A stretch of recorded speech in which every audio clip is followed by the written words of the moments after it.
What's happening, guys? Honky Kong here. Today is Saturday, November 9th, I believe. And I want to talk about a local story here. It happened in Dearborn Heights, Michigan, which is about a mile and a half, 2 miles from where I'm standing right now. And it's quickly becoming a national story. And that is the shooting of 19-year-old black woman, Renisha McBride. She was shot and killed by a 54-year-old white homeowner who was not named. Okay, now this story has a lot of a lot of racial overtones, obviously, very Trayvon Martin-esque. So let's get into it. The initial media reports. This is what I want to talk about first. We all know the media doesn't exactly try and get their facts straight before they start pushing shit out about a story. And this was news, print media, every website around here. Click on Detroit, freepress.com, DetroitNews.com. All of them said the same thing. The gist of it was 19-year-old black teenager, shot in the back of the head after going to home for help after a car accident. All right. What they said in the article was this girl is involved in a car accident, gets out, goes up to this dude's house, bangs on the door for help. Dude pops out with a shotgun, shoots in the back of the head, kills her. It's not exactly what happened. Okay. What it looks like it happened, and this is the following information was released by Dearborn Heights Police Lieutenant James Saratowski.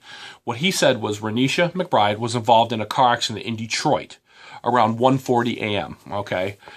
The shooting in Dearborn Heights didn't occur until about 3:30. So about an hour and a half, 2 hours elapsed between her accident and her going to this guy's house for help. So what happened those 2 hours? I don't know. Maybe we'll find out, but I don't know. So the 2 hours ago, she was involved in a car accident. She goes to this dude's house for help 2 hours later. I don't know why she didn't go to a hospital, or I don't know what happened in the intervening 2 hours, but that right there jumps out as something was wrong. Now, this could be false information Dearborn Heights police are putting out. I don't know, but this was put out by Dearborn Heights PD. Dearborn Heights also shares a border with the city of Detroit. Dearborn Heights is a far western suburb of the city of Detroit, in an area where they borders commonly known as Warrendale. Okay, so the city does share a border. The two cities do share a border. So it's just very strange in the timing of the fact that she was in this accident at 1:40 a.m. and the shooting didn't occur until 3:30. What happened in the meantime? That seems very shady to me. I would really like some clarification on that. Okay, now to the shooting itself. With the homeowner, who has since lawyered up, he has not been identified. He hired a lawyer out of West Bloomfield, so I'm assuming he's got some fucking cash. He says 3:30 a.m., somebody's beating on the door to his house. He gets scared. He grabs a shotgun. Instead of calling 911, he fucking opens the door. Why did he not call 911? What the fuck, man? Common sense, dude. Call the fucking cops. Now, if somebody's kicking in your fucking door and they're coming in your house, you don't have a chance to dial the phone. All you have a chance to grab your gun and shoot them. Okay, I get that. Right? She was not in his house. She was knocking on his door. Call 911, dude. Why the fuck didn't you do that? This could have been prevented. He does not call 911. He opens up the fucking door, sees 19-year-old girl standing there, and we don't know what's said because he hasn't told his side of the story, but we do know he fired his shotgun into her face. She did not shoot her in the back of the head, shot her in the face, killed her. 12 gauge to the face, gonna do it every time. All right? Kills her. She dies there on the porch. Once again, some conflicting reports. Some reports stated he called 911. Some reports stated the neighbors had to call 911, and he had to go down to the police station to give his side of the story. We don't know. Still waiting on that info. Okay. Now, also the news put out. He said he was afraid for his life. He thought she was trying to break into his house. Then why didn't you wait till she broke into your house? You don't open the door and shoot somebody on your porch because you think they're breaking your house. You call the police. You let them break into your house. Then you shoot the motherfuckers. Now it's coming out that he's saying the weapon accidentally discharged. Okay, weapons. Let me just throw this out there right now. Okay, I'm 38 years old. I've been involved in shooting sports since I was 5 or 6 years old. So I was old enough for my grandpa to take me to the range, shoot pellet guns and 22s. Lifelong gun collector. Okay, I'm into guns. Served in the Army. I've fired hundreds of thousands of rounds. Never one time in my entire life of being involved with firearms and shooting sports have I ever seen a gun go off by itself. I've never seen a loaded weapon sit there by itself, just shoot out of the blue. You have to pull the trigger. You have to load a round into the weapon, take it off safety if it has one, and pull the trigger. That's the only way it's going to go off, okay? Now, let's say the 1 in 10 million chance that he has a defective firearm that will just go off. He has the one ghost gun that will just go off on its own. I'm sure that will be determined by the Michigan State Police Crime Lab when they examine this weapon thoroughly. So I think we'll be able to put that to bed real quick. Guns don't accidentally go off. You pull the trigger, okay? So far, there's been no indication that she attacked him or tried to grab the gun. They're wrestling for it. Let's say that were to happen, okay? Let's say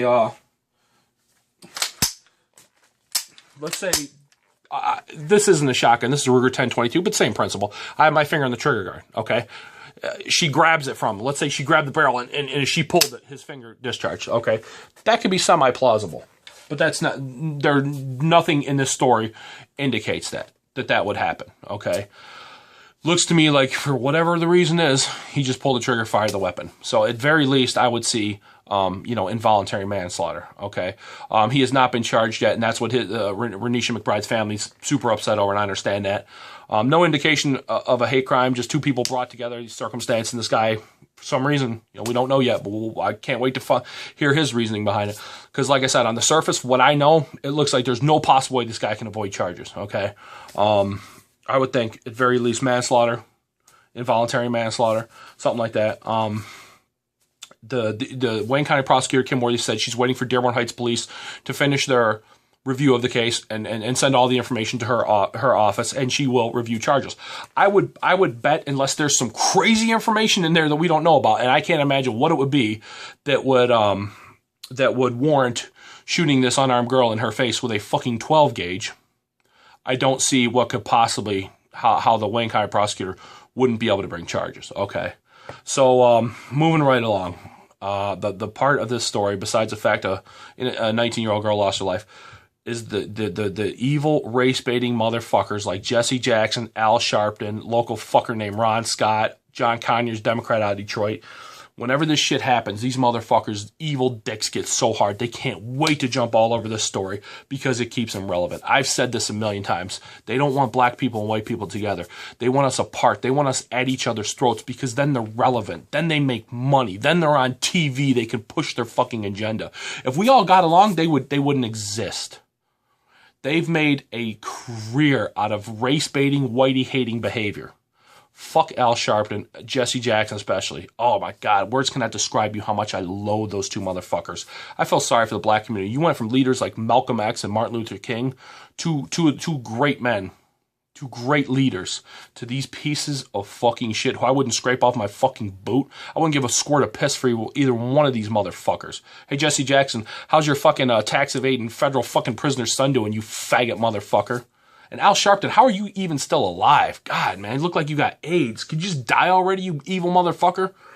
I really, really hate these two pieces of shit. And I'll tell you why. Because to me, they're just as bad as the Klan. They're just as bad as the Black Panther. All they want is the races at each other.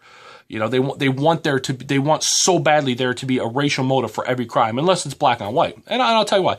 Just here alone in Michigan, the past year, we've had two extraordinarily heinous crimes, two crimes far worse in the scope of things than this past crime that was committed, that didn't get a tenth of the media coverage. One of them was one of the worst crimes I've ever heard about. That was a 35-year-old woman named Tina Geiger and her 11-year-old daughter were sexually assaulted, and then both had their throats slit and were murdered by a black dude named Jay Miller. Hardly a fucking, not a ripple on the national news, was maybe on TV for a week here, local. That was it. Gone. And both the woman, Tina Geiger, and her daughter were both mentally handicapped. They were molested and murdered by a black dude. Ron Scott, Al Sharpton, Jesse Jackson, not a fucking peep, not a word. Probably one of the worst crimes I've ever heard of. Not a fucking word. Dollar store murders out in Dearborn. Black dude. Pissed off, used to work there, walks in, boom, shoots a white boy in the head, kills him. Snatches the white girl, takes her, rapes her, puts a bullet in her head, they find her dead the next day. Tiny little news ripple in the national media. It was on there for about maybe half a day. And, it got some local pub. They caught the motherfucker. All right. But, once again, silence from the faggot-ass race baiters, Al, Jesse, the rest of them. They don't give a fuck. Because white life to them means nothing. They don't care about that. They only care about when a black person is killed by a white person under what they would call questionable circumstances. Okay. So fuck those motherfuckers. Evil race baiting piece of shit. Hope you guys all burn in hell. Hope something horrible happens to you and you die of a terrible disease. I understand the frustration from black people when they see something like this and the person hasn't been charged. You got to let the justice system play out. You got to give it time.